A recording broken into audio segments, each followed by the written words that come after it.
আপনাদের কাছ থেকে তুরস্কের ভিসা নিয়ে অনেক প্রশ্ন পাওয়া যায়, কমেন্টে ইনবক্সে প্রশ্ন আসে এবং আমার পরিচিত যারা আছে তারাও আমাকে তুরস্কের ভিসা নিয়ে অনেক প্রশ্ন করেন। তুরস্কের ভিসার জন্য কত টাকা লাগে এবং কি কি ডকুমেন্ট লাগে, তুরস্কের ভিসা কি সহজ কিনা, তুরস্ক কি রেড কার্ড করা যায় কিনা। অনেকেই আমাকে প্রশ্ন করেন তুরস্কে বিজনেস ভিসা হয় কিনা, তুরস্কের স্টুডেন্ট ভিসা। আসসালামু আলাইকুম বন্ধুরা, আমি রিফাত তুরস্কের ইস্তাম্বুল থেকে আপনাদের সাথে। সবাইকে শুভেচ্ছা আমার ভিডিও দেখার জন্য। আমি লম্বা এক সফর করলাম, লম্বা সফর শেষে এখন তুরস্কে আছি।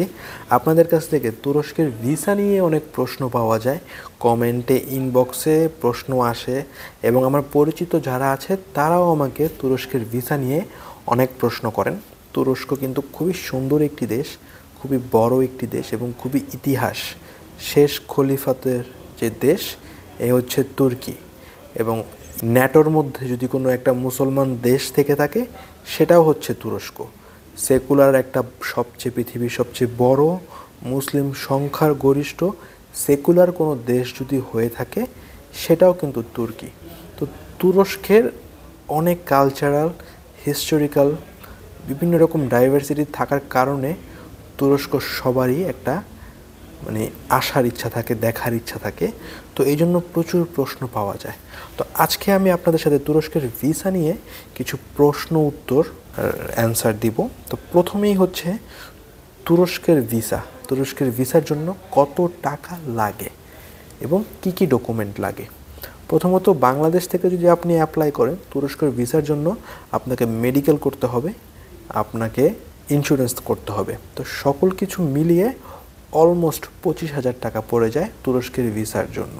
দ্বিতীয়, পৃথিবীর অন্যান্য দেশ থেকে ভিসা যদি আপনি নেন তুরস্কর, এটা ডিপেন্ড করে আপনার কাছে যদি ইউরোপের কিংবা অস্ট্রেলিয়া, কানাডা, লন্ডনের ব্রিটেনের যদি আপনার ভ্যালিড ভিসা থাকে সেই ক্ষেত্রে আপনি কিন্তু তুরস্কের ই ভিসা নিতে পারবেন।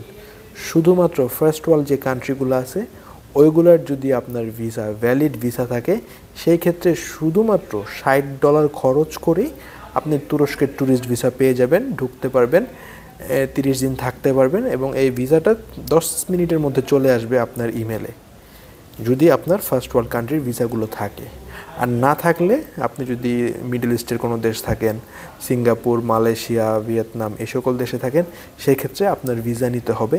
আর ভিসার যে প্রাইস আর রিকোয়ারমেন্ট, ইন্স্যুরেন্স কিংবা মেডিকেল, এটা ডিপেন্ড করে দেশ ভিত্তিক। এইটা হচ্ছে ক্লিয়ার কাট তুরস্কের ভিসা সম্পর্কিত অ্যান্সার। আর রিকোয়ারমেন্ট যে ডকুমেন্ট স্ট্রেট ফরওয়ার্ড, সেটা হচ্ছে bank statement, purpose, travelling itinerary, এগুলো আপনারা চাইলেই ওয়েবসাইট থেকে ডাউনলোড করে নিতে পারবেন। এখন এর থেকেও ইম্পর্টেন্ট কোশ্চেন হচ্ছে তুরস্কের ভিসা কি সহজ কিনা। তো বন্ধুরা, এই তুরস্কের ভিসার ব্যাপারে আমি যেটা বলবো সেটা হচ্ছে তুরস্কের ট্যুরিস্টের ভিসাটা অ্যাপ্লাই করাটা সহজ, রিকোয়ারমেন্ট ডকুমেন্টও অনেক বেশি একটা না, কিন্তু ভিসার সাকসেস রেট খুবই খারাপ, একেবারে নাই বললেই চলে। আপনি যখন বাংলাদেশ থেকে অ্যাপ্লাই করছেন তুরস্কের ভিসা পাবেন না বললেই চলে, যদি আপনার হাই প্রোফাইল না থাকে, কয়েকটা ভালো দেশে যদি আপনি ভ্রমণ না করা থাকেন। ভালো দেশ বলতে মালয়েশিয়া, সিঙ্গাপুর এই সকল দেশ না, ভালো দেশ বলতে জাপান, কোরিয়া, চায়না এগুলো। এরপরও ভিসা পায় না, কারণ তুরস্ক কিন্তু ইউরোপের বর্ডার একটা কান্ট্রি, এই জন্য তুরস্কের ভিসাটা খুবই ডিফিকাল্ট। আর সামহাও বাংলাদেশিদের জন্য এরা লম্বা সময় ধরেই ডিফিকাল্ট করে রাখছে। এই জন্য আমি নিজে খুব রেয়ার বাংলাদেশি ট্যুরিস্ট দেখি, বাংলাদেশ থেকে আসছে কিংবা হাই প্রোফাইল না, নর্মাল আমার মতো ইয়াং কাউকে আমি দেখি না। দেখি সব 40-50-এর বয়সোর্ধ্ব যারা, আর যারা ইউরোপে থাকে তারা। তো এই জন্য তুরস্কের ভিসার এক্সপেন্স কিন্তু খুব বেশি, অলমোস্ট 25,000 টাকা। সাকসেস রেট খুবই খারাপ অবস্থা যদি আপনার হাই প্রোফাইল না থাকে। তো আমি আপনাদেরকে ইয়াং জেনারেশনের যারাই আছেন, ট্রাভেল অ্যাডিক্টেড যারাই আছেন, তাদেরকে অ্যাডভাইস করব একটা আমেরিকার ভিসা নিয়ে নেন, অথবা ইউরোপের ভিসা নিয়ে নেন, এরপরে যে তুরস্কের জন্য আপনারা দৌড়াদৌড়ি করেন। তা না হলে তুরস্কের সাকসেস রেট খুবই খারাপ। জাপান আর কোরিয়ায় ভিসা থাকলে হয়তো বা চান্স আছে, তা না হলে চান্স খুবই খারাপ, শুধু শুধু টাকা পয়সা নষ্ট করবে। এর থেকে আমেরিকার ভিসা ট্রাই করা আরও ভালো, ডকুমেন্ট কম লাগে, এটা মাথায় রাখেন। এরপরে হচ্ছে তুরস্ক কি রেড কার্ড করা যায় কি না। এখানে আগে ট্যুরিস্টে এসে এখানে সবাই রেসিডেন্সি কার্ড করতো, এখন এইটার সাকসেস রেট 0.01%। তো এই জন্য ওই চিন্তা করেও খরচ কিংবা স্বপ্ন দেখেন না, দালালের গল্প শুনেন না, বাস্তবতাটা আমি আপনাদের সাথে শেয়ার করলাম। এর পরের প্রশ্ন হচ্ছে, অনেকেই আমাকে প্রশ্ন করেন তুরস্কে বিজনেস ভিসা হয় কি না। আসলে বন্ধুরা, তুরস্কে বিজনেস ভিসা বলতে কোনো ভিসাই নেই। তুরস্কের ক্ষেত্রে তুরস্কে বিজনেস ভিসা বলতে কোনো বিজনেস ভিসা হয় এরকম কোনো ভিসার নাম নাই। এখানে শুধুমাত্র আপনি ট্যুরিস্টে আসবেন, এসে যদি আপনার বিজনেস করার দরকার পড়ে, বিজনেস করবেন না কি করবেন সকল কিছু এর পরে এখানে এসে অ্যাপ্লাই করে কোম্পানি খুলে আপনি এগুলোর রেসিডেন্সি কার্ড নিতে পারবেন।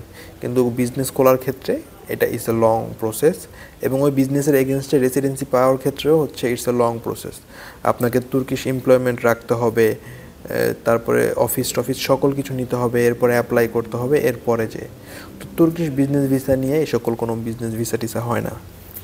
তারপরে তুরস্কের স্টুডেন্ট ভিসা, তুরস্কের স্টুডেন্ট ভিসা নিয়েও অনেক মানে ইউরোপে স্টুডেন্ট ভিসা পাওয়া সহজ, তুরস্কে স্টুডেন্ট ভিসা পাওয়ার চাইতে অলমোস্ট মানে এশিয়ান যে কান্ট্রিগুলো আছে বাংলাদেশ, পাকিস্তান, ইন্ডিয়া, এদের জন্য খুব ডিফিকাল্ট তুর্কির স্টুডেন্ট ভিসা।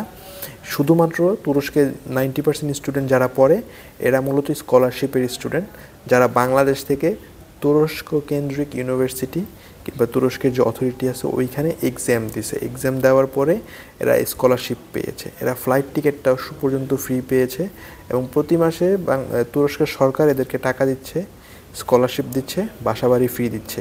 এই ধরনের স্টুডেন্টদের জন্য একেবারে চোখের মানে স্মুথ এরা আসতে পারে। কিন্তু সেলফ ফান্ডিং মানে নিজের টাকায় আপনি পড়বেন, খুব ডিফিকাল্ট, ভিসার সাকসেস রেট খুবই কম। আর আপনি ওই ভিসার জন্য ইউনিভার্সিটির যে এন্ট্রি ফিটা দিবেন, অ্যাডমিশন ফি দিবেন, এগুলোর কিন্তু রিফান্ড হয় না।